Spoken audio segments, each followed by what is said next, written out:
Priorities का फर्क होता है भाई। आप दुनिया के बड़े बड़े यूट्यूबर्स को, सोशल मीडिया के इन्फ्लुएंसर को उठा के देख लें, वो बेसहारा लोगों को सहारा दे रहे होते हैं, गरीबों के लिए घर बना के दे रहे होते हैं, हजार हजार अंधे लोगों के ऑपरेशन करवा रहे होते हैं। और पाकिस्तान में क्या हो रहा है, इन्फ्लुएंसर जो है वो अपनी फैमिलीज को दिखा के वल्गैरिटी दिखा रहे होते हैं लोगों। उनमें कसूरवार कौन है? वो लोग तो हैं ही, उसके साथ हम भी कसूरवार हैं। हम कैसे कसूरवार हैं? अब हम क्लेम करते हैं कि हम तो इन लोगों को देखते ही नहीं है। तो कौन देखता है? हमारे बहन भाई देखते हैं, छोटे घर में बच्चे हैं वो देखते हैं। तो उनको कौन मना करेगा? हम करेंगे। और इसका सबसे आसान हल पता है क्या है? मोबाइल पकड़ें, इन लोगों को अनसब्सक्राइब करें और साथ ही ब्लॉक करते जाएं।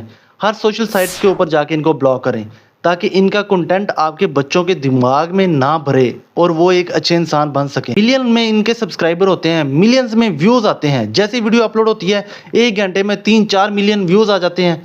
पैसा किसको जा रहे हैं? उनको जा रहे हैं। और पैसा कहाँ पे इस्तेमाल कर रहे हैं? शो कास्ट के ऊपर इस्तेमाल कर रहे हैं, दिखाने के ऊपर, दिखावा कि मेरे पास बड़ी गाड़ी है, बड़ा घर है, मैं इधर जा रहा हूँ, इधर जा रहा हूँ।